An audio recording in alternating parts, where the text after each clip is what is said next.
தூத்துக்குடி மாநகராட்சியில் ஒவ்வொரு புதன்கிழமையும் மண்டல அலுவலகத்தில் அப்பகுதிக்குட்பட்ட பொதுமக்களின் கோரிக்கைகளை நிறைவேற்றும் வகையில் மக்கள் குறைதீர் முகாம் நடத்தப்படும் என முடிவெடுக்கப்பட்டது. அதன்படி JS நகரில் உள்ள தெற்கு மண்டல அலுவலகத்தில் பொதுமக்கள் குறைதீர்க்கும் முகாம் நடைபெற்றது. முகாமில் மேயர் ஜெகன் பெரியசாமி தலைமை வகித்தார்.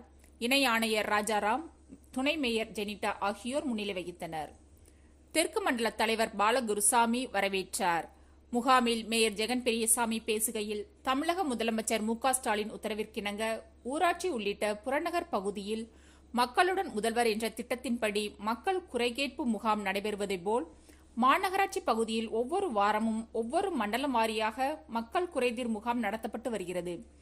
ஏற்கனவே நடைபெற்ற 3 மண்டலங்களிலும் மக்களிடம் நல்ல வரவேற்பு கிடைக்கப்பெற்றுள்ளது. பொதுமக்கள் இங்கு அளிக்கும் அனைத்து மனுக்களுக்கு 30 நாட்களில் தீர்வு காணப்பட்டு அதற்கான தகவல்கள் மனுதாரர்களுக்கு தெரிவிக்கப்படும். இதில் சொத்து வரி, குடிதண்ணீர் வரியில் பெயர் மாற்றம், முகவரி மாற்றம் போன்ற மனுக்களுக்கு உடனடியாக தீர்வு காணப்படுகிறது. இந்த பகுதியில் முத்தையாபுரம் உப்பாற்று ஓடை முதல் முள்ளக்காடு வரை பொதுமக்கள் நலன் கருதி புதிதாக மின் விளக்குகள் அமைக்கப்பட்டுள்ளது.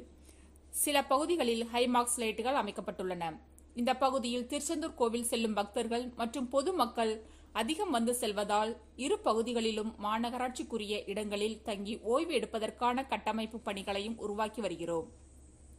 பொதுமக்கள் பாதுகாப்பையும் கருதி மாநகராட்சி மற்றும் காவல்துறை இணைந்து கேமராக்கள் பொருத்தப்பட்டுள்ளன.